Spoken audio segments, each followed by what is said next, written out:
રામસણ ગામ, જ્યાં નથી પ્રગટાવાતી હોળી.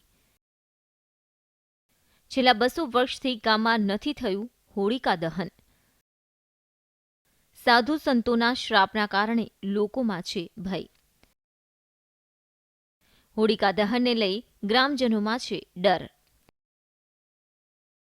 હોળી પ્રગટાવાથી ગામમાં લાગે છે આગ. અસત્ય પર સત્યની જીતનો તહેવાર હોળી દેશના દરેક રાજ્યોના શહેરો અને ગામોમાં મનાવવામાં આવે છે. પરંતુ બનાસકાંઠાના ડીસામાં આવેલું રામસણ ગામ, જ્યાં છેલ્લા 200 વર્ષથી હોળી પ્રગટાવવામાં નથી આવતી, હોળીના નામથી જ ગામના લોકો ડરથી કંપી ઉઠે છે. કેટલાક વર્ષો પહેલા આ ગામમાં હોળી પ્રગટાવવામાં આવી હતી. તે દરમિયાન અચાનક જ ગામમાં આગ લાગી હતી, જેને લઈને રામસણ ગામના લોકોમાં હોળીના ડરે ઘર કરી લીધું છે. અમારા રામસણ ગામમાં હોલિકા દહન થતું જ નહીં. હોલિકા પ્રગટાવવામાં આવતા જ નથી. એનું એક જ કારણ છે કે અગાઉ અમારું રામસણ ગામ રજવાડું ગામ છે. રજવાડાના એ વખતના વાતો એવી અમારા બુર્જકો કરે છે કે ભાઈ 200 વર્ષ પહેલાં હોળી પ્રગટાવતા એટલે અગ્નિ લાગી જતી ગામમાં, કોઈ પણ બનાવ બનતો, અને વર્ષોથી આ હોલિકા દહન બંધ છે. ત્યારે હોળિકા દહન બાદ ગામમાં આગ લાગવા પાછળની એક કહાની છે. રામસણ ગામના તે સમયના રાજાએ સાધુ સંતોને અપમાનિત કર્યા હતા, જેને લઈને સાધુઓએ શ્રાપ આપતા હોળિકા દહન વખતે આગ લાગી હતી.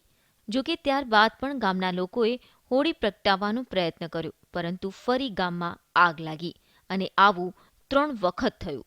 ત્યારબાદ રામસણ ગામમાં છેલ્લા 200 વર્ષથી હોળી નથી પ્રગટાવાતી. પહેલા જે રાજા હતા, જે તે વર્ષે રાજાએ કોઈ એવું કારણસર એમને સાધુ સંતો કે કોઈ તપસી બાપથી એવો કોઈ શ્રાપ આપેલો કે આ ગામની અંદર જો તમે હોળી મનાવશો તો ગામની અંદર આગ લાગશે.